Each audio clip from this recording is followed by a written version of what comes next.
Allahu Ekber, Allahu Ekber, Allahu Ekber, Allahu Ekber, La ilahe illallah, Allahu Ekber ve lillahil hamd.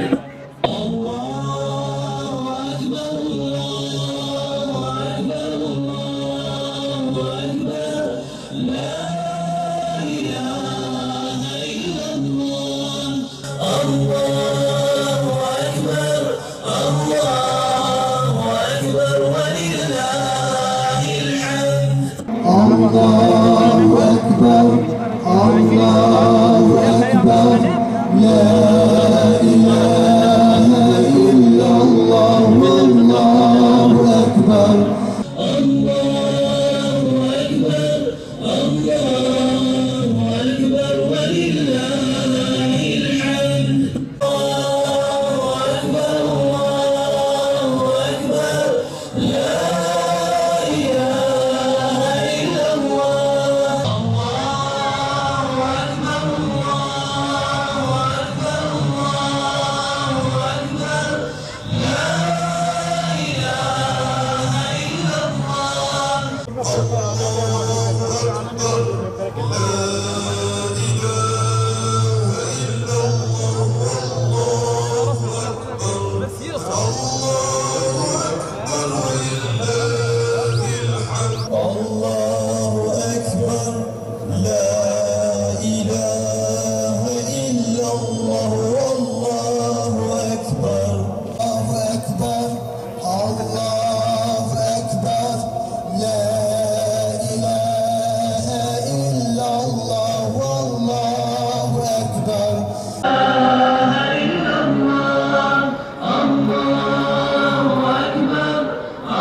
تبع عظمة خود کی تبع اسم خوی حی و قیوم کی تبع اسم خوی ذل جلال و ذل اکرام کی یا ربی تبع ذلت سر عالم اسلام را کی یا ربی توحدت و یکیتیا مسلمانات شیکی یا ربی تحس کرد و محبت ابتنا بین مسلمانا یا ربی افتراق و شقاق و خلاف و لخلافستن و کشتن و خیریتنی ابتنا بین نیار اسلامه Ya Rabbi ve ihtilaf ve hayretine icnabına Müslümana raki.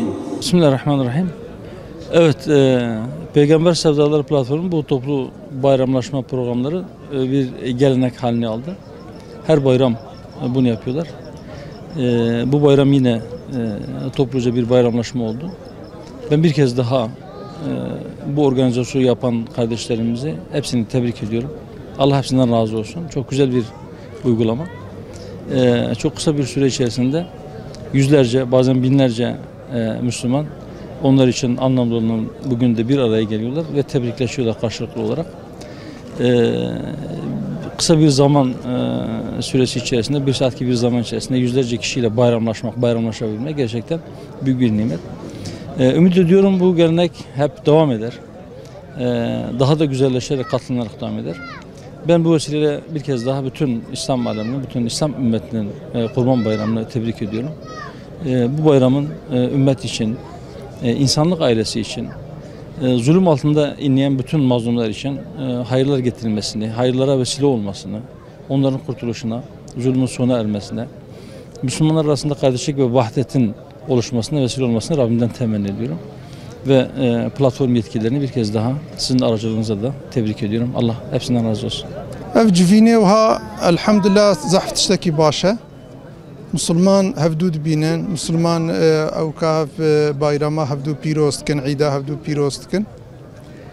Xwedê Teala xêra wa bin vîseyê ku dibin sebebê vî îşê ha Musulmana tîne ba hevdû. Aslında roja îdê roja kêfxweşiyê ye, roja şahiyê ye. Musulman va rojê hade daîra meşrû de ku nekevne guneha de çiqa ji xwe re kêfê bikin, çiqa ji xwe re li ba hevdû bigerin. Tiştê baş in. Ev roj ne rojê hizn û şînê ne. Ama gere meriv dîqat bike di daîra helal de bimîne. Çünkü Xweda ev roj ji me re hediye kirine. Xwedê Teala berê di dönema cahiliyetê de îda Newroz û Mehrecanê hebû. Cahiliyetê ew îdê pîroz dikirin. Xwedê Teala ew rakir piştî İslam hat. Xwedê Hezretê Muhammed ji me re şand. Ew îd rakin îdê cahiliyetê. Ji bedêla wa ve îda Ramazanê û îda Qurbanê daye me.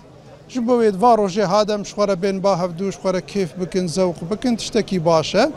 Lê belê gerem dîqat bikin em xwe nexine guneha de, tiştê bêşerî bê ew, tiştê heram ku Xwedê Teala heram kirine gerek em nekin em xwe cê muhafaza bikin. û Xwedê Teala ji we razî be hûn ji bûn sebebê vê ew kahanê ku me ji Müslümana re got. û Xwedê Teala va roja îro hinekî huznê Müslümana hene, Müslüman dibin esaretê û dibin ew ka dene. Xwedê Teala van esareta ser Müslümana rake, va tengî û zor û zehmetiya rake. Bi qelbekî fire Xwedê Teala va roja li me bike rojê kêf û xweşiyê. Bismillahirrahmanirrahim. Bizi yeni bir bayrama ulaştıran Allah'a hamd ve senalar olsun ki bugün Kurban Bayramı'nı Batman'daki Müslüman kardeşlerimizle beraber kutladık. Batman halkıyla kucaklaşıp bayramı kutladık burada. Bu vesileyle hem özelde tüm Batman halkın bayramını kutluyoruz. Aynı zamanda genelde ise tüm dünyadaki Müslümanların bayramını kutluyoruz burada. Bu bayramın Müslümanların kurtuluşuna, vahdetine, birliğine vesile olmasını Allah'tan niyaz ediyoruz. Böylesi güzel günlerde inşallah Müslümanların tüm acılarının bitmiş olduğu, Müslümanların vahdet içerisinde, kardeşlik içerisinde birleşmiş oldukları günlerde de inşallah bu tür bayramları kutlamaya devam edeceğiz. Bu sizin vesilenizle tüm dünyadaki Müslümanların bayramını kutluyoruz.